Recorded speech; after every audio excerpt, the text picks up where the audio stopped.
कुछ दिन पहले हॉलीवुड में एक बड़ी हड़ताल देखने को मिली, जिसने दुनिया भर की मीडिया में सुर्खियां बटोरी। इस हड़ताल में बड़े से बड़े फिल्मी सितारों से लेकर छोटे से छोटे कर्मचारियों तक सभी शामिल हो गए थे। इस वजह से हॉलीवुड का पहिया पूरी तरह से थम गया। तो क्या बॉलीवुड में भी ऐसी एकजुटता कभी देखी गई है? जी हाँ, आज हम बात करेंगे 1986 में बॉलीवुड के सितारों ने न सिर्फ हड़ताल की थी, बल्कि सड़कों पर उतर के प्रदर्शन भी किया था। बॉलीवुड की इस हड़ताल में सही मायने में मिथुन नायक रहे, जबकि वो उभरते सितारे थे, उभर रहे थे। और उनके साथ थे बॉलीवुड के बड़े से बड़े दिग्गज, यूं कहो सुपरस्टार, जैसे कि अमिताभ बच्चन, राजेश खन्ना, दिलीप कुमार और राज कपूर साहब। बावजूद इसके इस रियल घटना के, सच्ची घटना के, मिथुन नायक बन गए और अमिताभ बच्चन खलनायक बन गए, सुनील दत्त खलनायक बन गए। कैसे? क्या वजह थी इसकी? 1986 में महाराष्ट्र सरकार ने सिनेमाघरों में बिकने वाले टिकटों के ऊपर भारी टैक्स लगा देना शुरू कर दिया था। महाराष्ट्र सरकार 177% का टैक्स वसूलने लगी थी। ऐसे में बॉलीवुड ने अपने दर्शकों के हित में आवाज उठाने का फैसला किया और 10 अक्टूबर 1986 को बॉलीवुड के सभी कलाकारों ने इस टैक्स को तुरंत हटाने की मांग के साथ रस्तों पर उतरकर आंदोलन शुरू कर दिया। बॉलीवुड की इस हड़ताल में राज कपूर से लेकर दिलीप कुमार, राजेश खन्ना, विनोद खन्ना, देवानंद, अमिताभ बच्चन समेत सभी सितारे शामिल हो गए, क्योंकि सभी ने अपना काम बंद कर दिया था। लगभग 200 फिल्मों का निर्माण रोक दिया था। इतने बड़े निर्माण में काम करने वाले लोगों की संख्या की बात करें तो करीब 1.5 लाख लोगों का काम रुक गया था, जो हर रोज अपनी रोजी रोटी के लिए जद्दोजहद करते हैं। उन लोगों का काम बंद हुआ तो उनकी रोजी रोटी रुक गई। तब दिलीप कुमार साहब ने हड़ताल में भाषण के दौरान कहा था कि आपने मशीन तकनीकी कंप्यूटरों का आयात कर लिया है, लेकिन संस्कृति का आयात नहीं कर सकते। 21 अक्टूबर 1986 आते आते तो लगभग सभी ने प्रदर्शन करने का फैसला कर लिया था। वो सड़कों पर उतरे। उन्हें देखने के लिए लोगों की सड़कों पर दोनों तरफ भीड़ होने लगी और वो भीड़ देखते ही देखते लाखों में तब्दील हो गई। लेकिन वो भीड़ सिर्फ अपने अपने चहेते सितारों को देखने के लिए इकट्ठा हो रही थी। वो लोग हड़ताल में शामिल होने के लिए नहीं आ रहे थे। बावजूद इसके इस हड़ताल को देश भर से समर्थन मिला। अंतरराष्ट्रीय स्तर पर इसकी मीडिया में चर्चा होने लगी। शुरुआत में महाराष्ट्र के बाहर शूटिंग करने की इजाजत थी, लेकिन जैसे जैसे मामला बढ़ने लगा, फिल्म जगत पूरी तरह से ठप हो गया। महाराष्ट्र में सिनेमाघर बंद हो गए। 29 अक्टूबर आते आते देश भर से बॉलीवुड के समर्थन में फिल्मी कार्यशालाएं, संगीत स्टूडियोज, फिल्म डिस्ट्रीब्यूशन ऑफिसेज, फिल्मों से निगड़ित हर चीज बंद हो गई। फिल्मी सितारों ने एकजुट होकर और एक कदम आगे बढ़ाया और सरकार से बातचीत करने के लिए एक समिति बनाई। उस वक्त अमिताभ बच्चन और सुनील दत्त कांग्रेस पार्टी से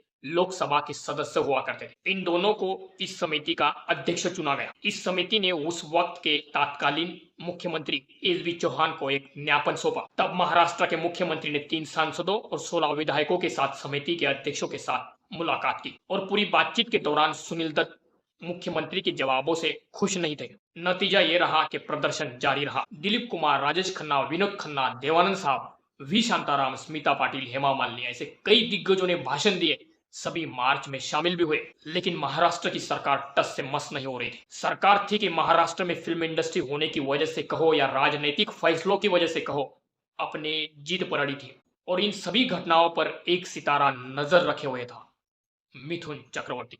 मिथुन की वो नजर एक बास की नजर थी, जो एक चालाक चतुर मूर्ति थी, जिसकी फिल्म इंडस्ट्री को जरूरत थी, क्योंकि सभी छोटे बड़े निर्माताओं ने अपनी अपनी तरफ से गुहार लगाई थी। इसका सरकार के ऊपर कोई असर नहीं हो रहा था। ये एक राजनैतिक फैसला था। उस वक्त फिल्म इंडस्ट्री उभर रही थी और भारत का बहुत बड़ा फाइनेंशियल ऑर्गेनाइजेशन बन चुकी थी। मिथुन ये सब देख रहे थे, समझ रहे थे। बावजूद उस वक्त उनकी उम्र कम थी। अनुभव, एक्सपीरियंस उन दिग्गजों के मुकाबले जो इस हड़ताल का नेतृत्व कर रहे थे, उनके मुकाबले कम था। लेकिन मिथुन ही एकलौते ऐसे सितारे थे जो उस वक्त 1986 की इस हड़ताल के वक्त बहुत नीचे से उठकर बहुत ऊपर तक पहुंचे हुए सितारे थे। मिथुन चक्रवर्ती बहुत बड़ा नाम बना चुके थे। उनका दिमाग इस प्रोसेस में उस वक्त जवान था। वो बखूबी समझ रहे थे कि एग्जैक्टली ऐसा क्या करना होगा कि वो नस पकड़ में आए। वो सुबह ही गाड़ी लेकर निकल पड़े, किसी को साथ में नहीं लिया और पहुंच गए सीधा बाला साहब ठाकरे के घर, उनके बंगले पर उनसे मुलाकात करने, क्योंकि यही वो शख्स है जो महाराष्ट्र की सरकार को आधी रात को बना सकते हैं,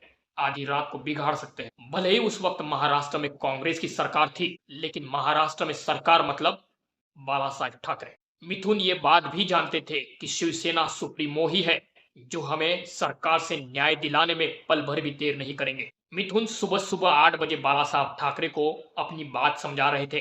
कह रहे थे कि कैसे टूरिज्म की वजह से यहाँ मुंबई में बिजनेस होता है, क्या क्या फायदे होते हैं, कैसे कारोबार होता है। तभी बाला साहब ठाकरे ने कहा कि क्या चल रहा है मैं सब जानता हूँ, तुम क्या चाहते हो ये भी मैं समझ गया हूँ, और वो क्या चाहते हैं ये भी मैं जानता हूँ। उन्होंने मिथुन से कहा, मेरा वादा है तुमसे, फिल्म इंडस्ट्री यही महाराष्ट्र में रहेगी, चाहे आज महाराष्ट्र में सरकार किसी की भी रहो और चाहे कल कोई और भी सरकार बनाए तब भी। और एक आखिरी बात उन्होंने जो मिथुन से कही, अब तुम बिंदास होकर जाओ, मैं तुम्हारे साथ हूँ, आगे तुम्हें क्या करना है तुम खुद समझदार हो, तुम जानते हो।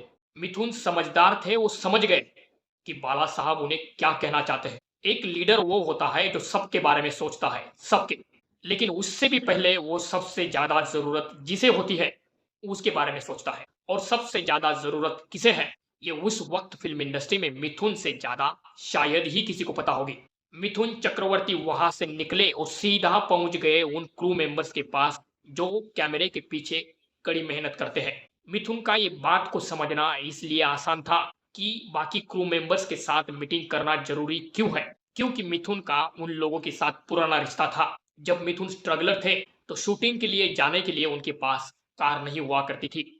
तो मिथुन, कार मतलब आने जाने के लिए पैसे नहीं हुआ करते थे, तो मिथुन उन्हीं लोगों के साथ शूटिंग के सामान के साथ उनके साथ टेम्पो में बैठकर लोकेशन पे जाते थे, शूटिंग करते थे और उन्हीं लोगों के साथ उसी टेम्पो में वापस आते थे। इस वजह से मिथुन को उन लोगों की हालात के बारे में पता था। उनकी हालात ऐसी थी कि आज काम करो, पैसे लो, सामान खरीदो, फिर खाना खाओ। अगर आज काम नहीं है तो ना सामान ना फिर कोई खाना। मिथुन ने उन सबको इकट्ठा किया जो सेट डिजाइन करते हैं, लाइट्स मैन होते हैं, कैमरे के पीछे जो छोटा मोटा काम करते हैं, उन सभी के साथ मिथुन ने एक मीटिंग अरेंज की। और जो जूनियर्स होते हैं, जो एक्चुअली जूनियर्स, जो शूटिंग के दौरान आप देखते होंगे फिल्मों में हीरो के पीछे भीड़ बन के खड़े होते हैं, उन लोगों के साथ भी मीटिंग की। इन सभी को समझाया कि हड़ताल सिर्फ उन बड़े लोगों का काम नहीं है। अगर उन्होंने ऐसे ही फिल्मों को बनाना बंद रखा तो हजारों लाखों भूखे मर जाएंगे, जो कि एक ही फिल्म से इतने लोग पेट भरते हैं, जबकि सैकड़ों फिल्मों का निर्माण आज रुका हुआ है। मिथुन चक्रवर्ती का इस तरह से समझाना यूनियन मेंबर्स के समझ में आ गया और वो देखते ही देखते सभी दिग्गजों के पीछे लाखों की संख्या में खड़े हो गए।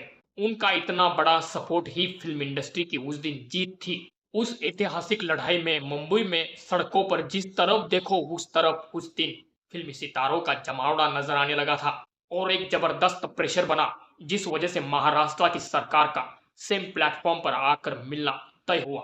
जब बड़े से बड़े दिग्गजों ने अपनी सभा बुलवाई, सभी बड़े बड़े प्रोडक्शन हाउसेस के मालिक एक साथ आए, यहाँ तक कि सभी मार्च में शामिल भी हो रहे थे, लेकिन बात नहीं बनी थी।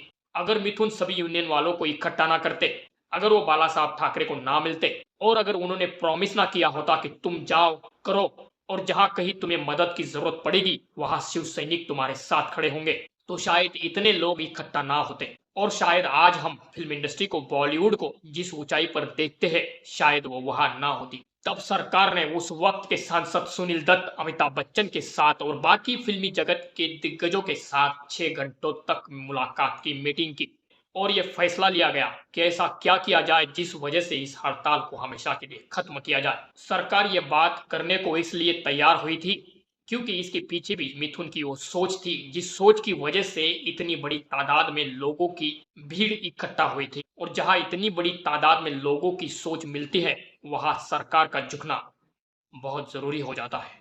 बाकी बात सुनील दत्त साहब एक सांसद और फिल्म इंडस्ट्री के बड़े दिग्गज होने के नाते समझाने में कामयाब रहे कि इतना ज्यादा टैक्स लगाना क्यों गलत है, जिसे हटाना इतना ज्यादा क्यों जरूरी है। क्योंकि 1980 के दशक में उस वक्त फिल्म इंडस्ट्री पर माफियाओं का राज था और इतनी बड़ी लेवल पर वो पायरेसी करते थे कि हर छोटे बड़े निर्माता को इसकी मार झेलनी पड़ती थी। सुनील दत्त साहब ने साफ शब्दों में कहा कि सरकार ये पायरेसी को रोकने में नाकाम है। इससे निर्माताओं का जो नुकसान होता है वो अलग, ऊपर से ये टैक्स जो बहुत ज्यादा है। उन्होंने कहा कि आप टैक्सेस लगाओ, निर्माता हंसी खुशी देगा, लेकिन कब, जब आप पायरेसी हटाओगे। निर्माता 4 पैसे कमाएगा तो 2 पैसे देगा भी। इस बात को सुनील दत्त साहब ने सरकार को अच्छे से समझा दी, जो कि हड़ताल का मुख्य मुद्दा भी यही था। आखिर में सरकार ने 15 करोड़ टैक्स को हटाकर 5 करोड़ रुपए कर दिया। इसी समझौते के साथ अमिताभ बच्चन और सुनील दत्त साहब ने हड़ताल खत्म करने का ऐलान कर दिया। लेकिन फिल्मी जगत के ज्यादातर लोग मांगे पूरी तरह से माने न जाने की वजह से नाखुश रहे।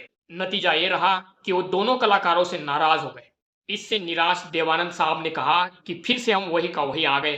राजेश खन्ना ने हड़ताल को फिर से शुरू करने की बात की। बॉलीवुड सितारों की एकजुटता का मिसाल बनी ये हड़ताल का अंत आपसी फूट के साथ हुआ। अगर आपको भी ऐसे किसी किस्से के बारे में पता हो तो मुझे कमेंट करके जरूर बताना। और ये जानकारी आपको अच्छी लगी हो तो वीडियो को लाइक करना, सब्सक्राइब करना और आपके प्यार और सपोर्ट के लिए बहुत बहुत धन्यवाद। Thank you.